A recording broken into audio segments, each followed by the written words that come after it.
Genti, si do merreni ju dhe ne bashk me këtë fenomen i cili akoma nuk ka marrë një trajtim dhe në këtë moment që ne flasim. Dhe e kanë kërkuar këta të Bashkimit Evropian këtë? Kanë ata një ndjeshmëri për këtë? Sigurisht. Po, sigurisht. Është një ndër pikat kryesore në raportin e OSBE Odirit, sepse nuk është çështje vetëm thjesht e kultura e survejimit që rikthehet nga periudha komuniste, nuk është thjesht ky problemi, për fatin tonë të keq. Ktu çështja dhe në fakt e kanë kapur demin nga brirët, thonë që të gjithë patronazhistë janë punonjës të administratës dhe kanë thënë fjalinë që këtu tek ne askush s'është interesuar të ndalet, duhet ishin fikur dritat, duhet ishin ndërprerë çdo gjë, të merreshim vetëm me këtë punë. Është kthyer në një parti shtet patronazhistët rezultojnë të jenë dhe punonjës të administratës. Domethënë, nuk njihej vija e demarkacionit, nuk ishte më vijë demarkacioni midis partisë dhe shtetit. Që nga ky moment i s'ke më zgjedhje. Ndaj partisë që është në pushtet, sigurisht ke shanse dhe mund dhe ta kthesh. Dakor, pavarësisht avantazheve që mund të krijojë vetes. Nëse partia në pushtet është e njësuar me shtetin nuk merresh dot, shtetin nuk e rrezon dot me votë.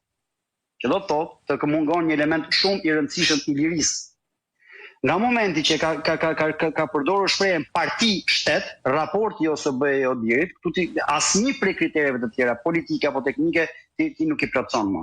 Prandaj u thash dhe Evropa nuk është më, që nga momenti që flet një spione UDB-s, slovene, lindore, në emër të Bashkimit Evropian, dhe vjen këtu dhe thot paftyrësisht në mes të Tiranës, se ka me këtë Marta Kosin që po flisë deri para pak.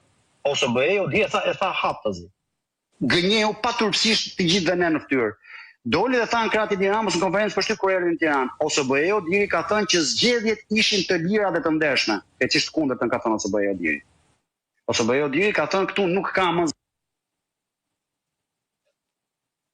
Okej.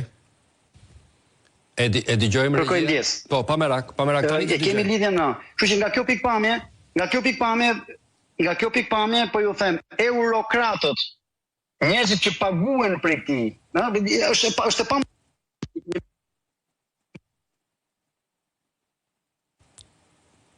të dëgjojmë dhe është pa mund të mos ketë një marrëdhënie interesi në këtë rast kur të vi tjetri këtu dhe të thotë që në fundit e kam thënë që atëherë kur erdhi Anthony Blinken këtu. Është pa mund të mos ketë një marrëdhënie interesi, ishte edhe Bashkuar të Amerikës që përfaqësonte.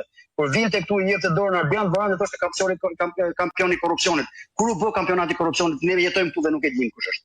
Kë kapi Ardian Vorani, kë dënoi Ardian Vorani për të bërë kampioni i korrupsionit, i luftës kundër korrupsionit.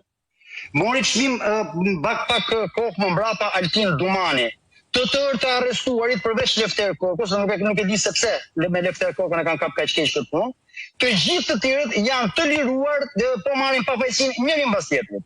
Dënimi maksimal që ka marrë ka qenë 60 orë punë në komunitet. Kjo është turpi i madh. Është të tallesh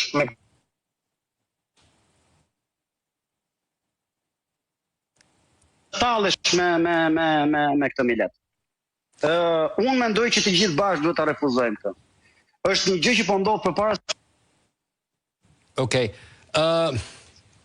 Po të mbaj mend fjalën e fundit. Duhet refuzuar nga të gjithë. Genti, të falenderoj me gjithë zemër për lidhjen, të falenderoj që ti je gjithmonë i gatshëm të flasësh. Faleminderit shumë për ftesën. Faleminderit ty, dashur televizionist, folëm me Genti Strazimirin, natyrisht që për 3-4 ndërprerjet e fundit ajo që do të duhet të dilte doli përfundimisht, ka një energji të re opozitare në